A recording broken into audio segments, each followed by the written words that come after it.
रई गुफा मंदिर में श्रीमद् भागवत की कथा में व्यास पीठाधीश्वर शास्त्री किशोर जोशी कहते हैं कि स्त्री सब कुछ बांट सकती है लेकिन पति को नहीं बांट पाती है। आज यही कथा हम लोग सुनते हैं।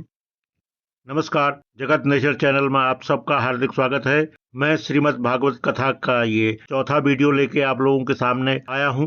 उम्मीद करता हूँ कि जैसे आपने पिछले वीडियो को श्रद्धा पूर्वक आनंद पूर्वक देखा, इसको भी आप वैसे ही देखेंगे। सीधे कथा में चलते हैं। प्रसंग है जामवंती से श्री कृष्ण के विवाह का। सत्याजित का छोटा भैया प्रसेनजित उस मणि को पहन करके वन में गया शिकार खेलने। किसी सिंह ने प्रसेनजित को मार करके मणि अपने मुख में ले जा करके जा रहा है तो एक गुफा है, गुफा के अंदर रहता है भालू, जाम भगवान नाम का भालू अपनी पत्नी और पुत्र के साथ। अब जैसे ही वह सिंह उस गुफा से आगे को गया तो मणि में उस मणि से उस गुफा में पूरा उजाला हुआ तो भालू बाहर आया कि आखिर इतनी चमकदार चीज कौन ले गया। देखा कि कोई सिंह जा रहा है, उसके मुख में चमकने वाली चीज है, अगर ये वस्तु मेरे पास आ जाए तो मेरी गुफा में सना उजाला ही उजाला हो जाएगा।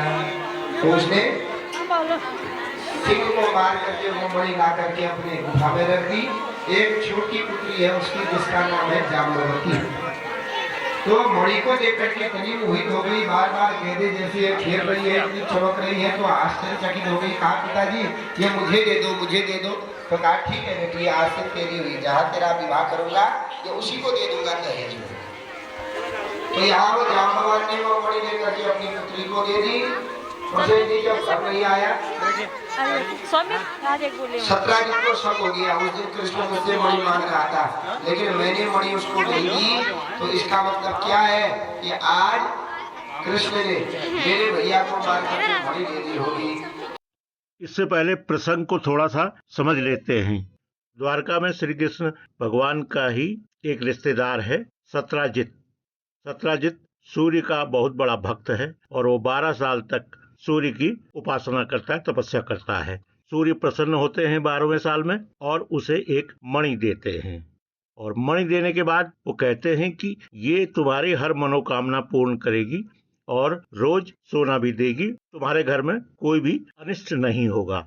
ये वरदान मिलने के बाद सत्राजित का सीना काफी चौड़ा हो गया और खुद को वो द्वारकाधीश श्री कृष्ण के बराबर समझने लगा। सीधे दरबार में जाता है और मणि दिखाता है। कहता है कि श्री कृष्ण, अब मेरे पास में ये मणि आ गई है और ये मणि इतने वरदान देती है, इतने गुणों से संपन्न है।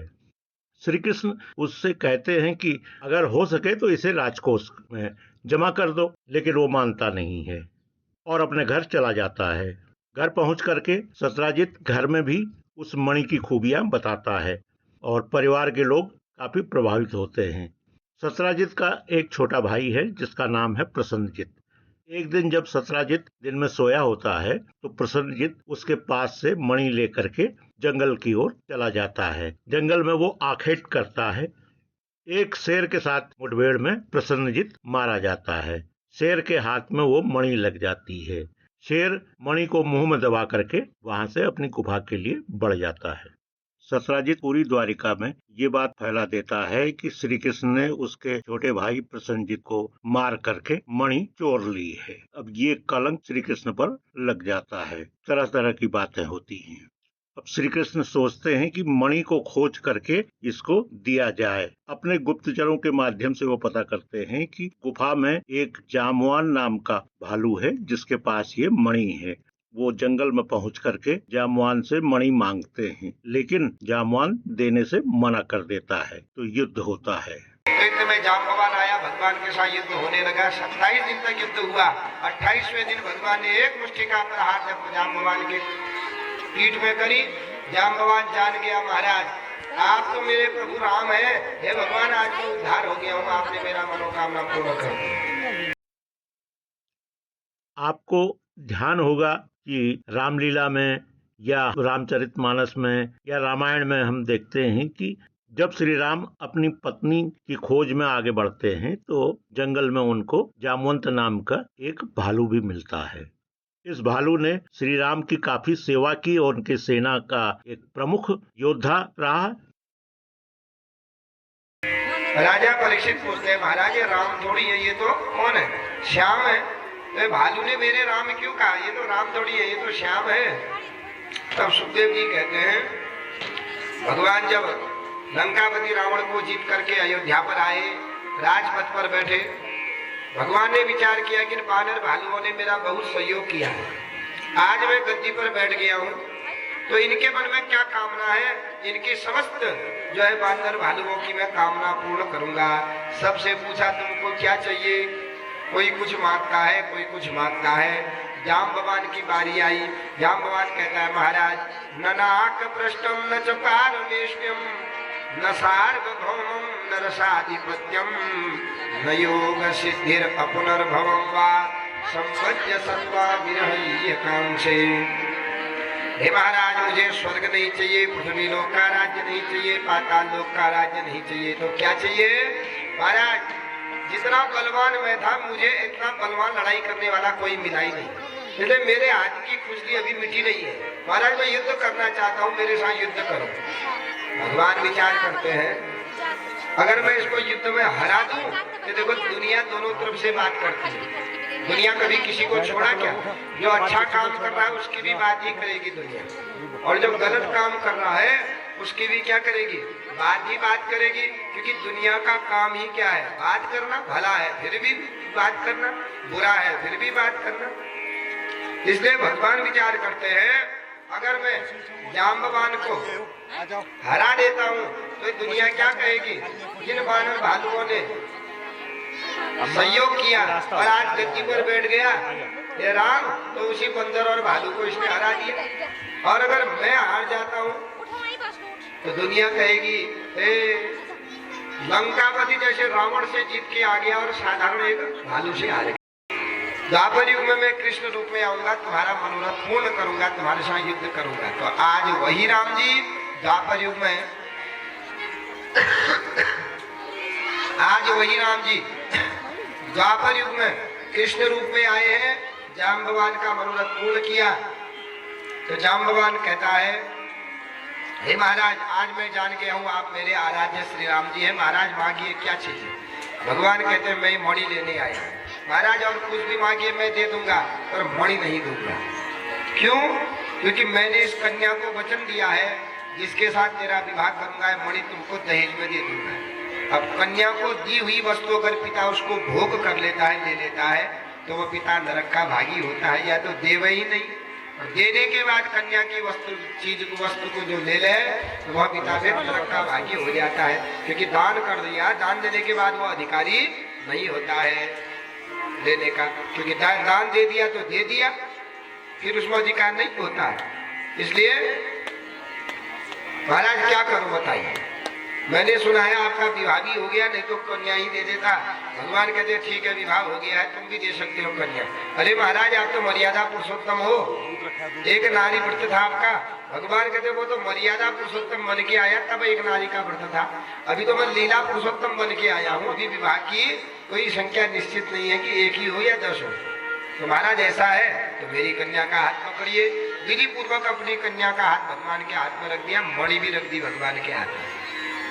तो इस प्रकार भगवान का दूसरा विवाह जाम्बवती से हुआ। अब भगवान गुफा से बाहर आए तो दिन का समय है। अब दिन के समय में कैसे जावे? क्योंकि जाम्बवान की पुत्री भालू की पुत्री कैसी होगी? आदमियों की जैसी कि भालू की जैसी? भालू की जैसी हो, आदमी जैसी की हो। तो भगवान ने भालू चेल बिगाड़ ले, क्या करें?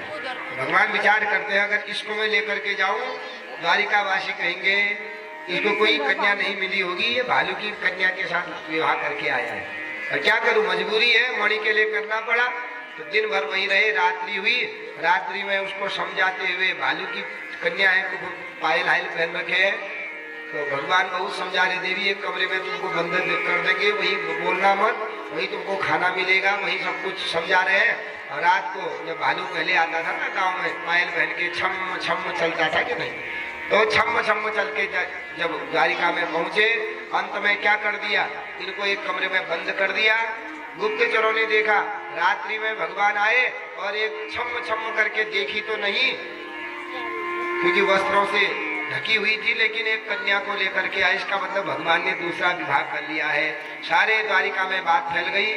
रुक्मणी जी को भी जब पता चला कि भगवान ने दूसरा विवाह कर लिया है, बड़ी कुपित हुई। मेरे होते हुए द्वारिकाधीश ने दूसरा विवाह क्यों किया है? क्योंकि या तो मुझसे ज्यादा सुंदर होगी या मुझसे ज्यादा गुणवान होगी, तभी किया होगा। तो इतनी कुपित हो गई अंदर से, इस जलने लगी स्त्री सब कुछ बांट सकती है और अपने पति को कभी नहीं बांट सकती है। सच्चाई है कि नहीं? सब कुछ बांट लेगी, भोजन बांट लेगी, धन बांट लेगी, जमीन जायदाद बांट लेगी, पर अपने पति को कभी नहीं बांट सकती है। तो यही रुक्मणी जी को भी बड़ा ईर्ष्या हुई कि अब मेरी सौत आ गई है, इसका मतलब वो मुझसे ज्यादा सुंदर होगी या मुझसे ज्यादा गुणवान होगी।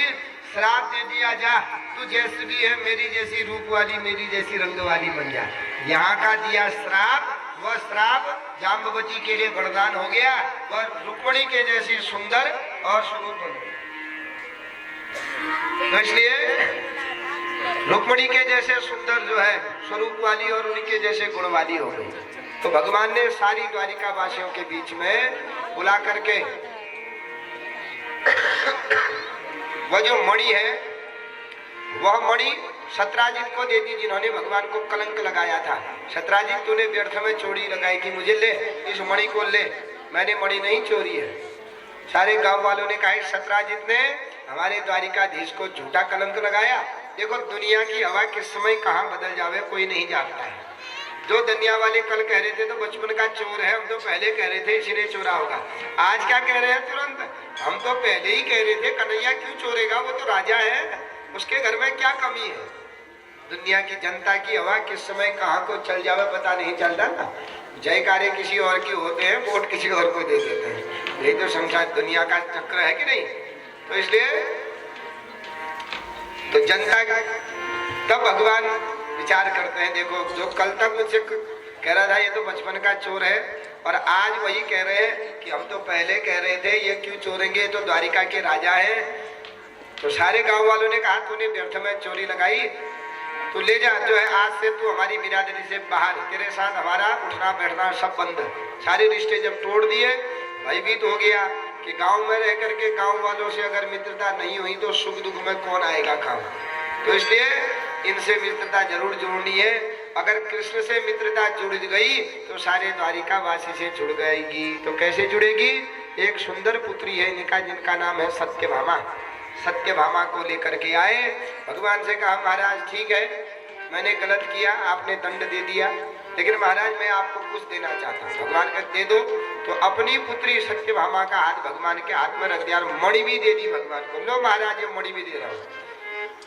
भगवान कहते हैं कन्या का हाथ तो मैं स्वीकार कर लेता हूँ, पर मणि में नहीं पकड़ूंगा। क्यों? इस मणि के चक्कर में मेरे 2 विवाह हो गए हैं, हुए कि नहीं, जाम्बवती और सत्यभामा। और मणि यार वाली ने जानिया का तो विवाह करना पड़ा मैंने। इससे बढ़िया तुम इस मणि को ले जाओ, तब मैं तुम्हारी कन्या का हाथ स्वीकार करूंगा।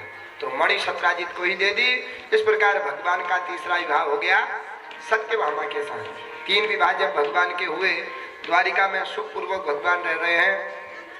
एक दिन भगवान को याद आई कि हमारी बुआ के जो है पुत्र पांडव इंद्रप्रस्थ में रहते हैं। इंद्रप्रस्थ नाम है, दिल्ली का पुराना नाम इंद्रप्रस्थ, पहले खांडव वन, उसके बाद इंद्र की सहायता से इन्होंने वहां राज्य बनाया इंद्रप्रस्थ, और वर्तमान में उसको ही दिल्ली कहा जाता है।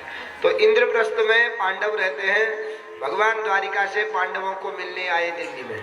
तो दिल्ली में जब पांडवों को मिले, उन्होंने बड़ा सत्कार किया, दिन में भोजन आदि किया। कुछ देर आराम करने के बाद भगवान कहते चलो संध्या का समय है, जरा घूम करके आते हैं यमुना नदी के किनारे। आपने वीडियो यहाँ तक देखा, उम्मीद करता हूँ कि आपको ये वीडियो पसंद आया होगा। अगर पसंद आया है तो कृपया इसे लाइक करें, शेयर करें। जिन भी व्यूअर्स ने अब तक जगत नेचर चैनल को सब्सक्राइब नहीं किया है, कृपया सब्सक्राइब कर लीजिए। इन्हीं शब्दों के साथ आपसे विदा लेता हूँ। बहुत बहुत धन्यवाद। नमस्कार। जब यदुवंश कृष्ण अवतार